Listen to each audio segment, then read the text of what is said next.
Hello అండి, మీరంతా బాగున్నారా? మేమైతే బాగున్నామండి. Welcome back to Meramma YouTube channel. ఇవాళ స్పెషల్ ఏంటంటే బెండకాయ తాలింపు, పందిటి చిక్కుళ్ళు తాలింపు చేసాము. అలాగే ఊరగాయ, ఇది వచ్చేసి కరివేపాకు పొడి. వాతావరణం అంతా చాలా చల్లగా కూల్గా ఉంది, అందుకని ఈ నిమ్మకాయ ఊరగాయ ఎందుకనంటే బీపీ కొంచెం లో అయినట్టుంది. బీపీ కంట్రోల్ కావడానికి ఈ నిమ్మకాయ ఊరగాయ.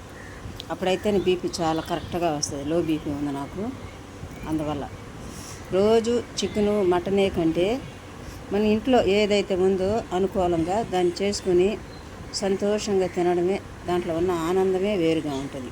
ఎప్పుడైనా కూడా మనకు అలా చికెనే కావాలా మటనే కావాలని లేకుండా, ఇప్పుడు బెండకాయ చాలా మంచిది జిగురు మోకాళ్ళ నొప్పులకి. ఇది కిడ్నీకి సంబంధించింది, సూపర్గా పనిచేస్తుంది. ఇది లో బీపీ ఉంటే మనకు చక్కెర కావాలా ఉప్పు కావాలా వేసుకొని తాగాలి అనేదానికంటే ఈ నిమ్మకాయని ఒక బద్ద పెట్టుకొని మనం అన్నంలో కలుపుకొని కానీ తిన్నామంటే దీంట్లో పులుపు ఉప్పు కారం అన్నీ ఉంటాయి కాబట్టి మనకు బీపీ అనేది వెంటనే కంట్రోల్ అవ్వద్ది, రికవర్ అవ్వద్దు కూడా. కరివేపాకు పొడి అంటారా, కారంగా తినడానికి బాగుంటుంది. అచ్చం కరివేపాకు కాదు, కరివేపాకు పప్పులు కొన్ని వేసి చేసినటువంటి పొడి ఇది. చూడండి ఎంత బాగుందో.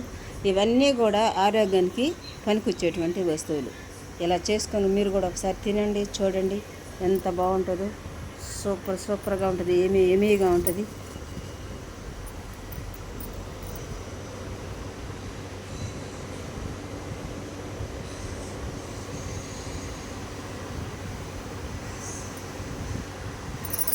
ఎక్సలెంట్గా ఉంటాయి. పెద్దవాళ్ళ మాటలు సద్ది మూటలు అంటారు. అలానే ఎందుకు చెప్తారని అంటే, సద్ది మూట మనం కడితే ఎంత గట్టిగా ఎంత బాగా ఎంత రుచిగా ఉంటుందో, అలాగే పెద్దవాళ్ళ మాటలు వినడం పాటిస్తే అవి అంత బాగానే ఉంటాయి. నేను చెప్పినట్లు ఇది కిడ్నీకి సంబంధించి, ఇది మోకాళ్ళ నొప్పులకి జిగురు, ఇది కరివేపాకు పొడి తల జుట్టుకి కంటి సూప్కి సూపర్గా పనిచేస్తుంది. ఇది బీపీకి సంబంధించి. మరి నేను చెప్పినటువంటి కరెక్టా కాదా మీరు ఒకసారి మాకు కామెంట్ పెట్టండి, లైక్లు చేయండి, షేర్ చేయండి, సబ్స్క్రైబ్ చేయండి. మా వీడియో మీకు నచ్చినట్లయితే చూడండి, ఆనందించండి.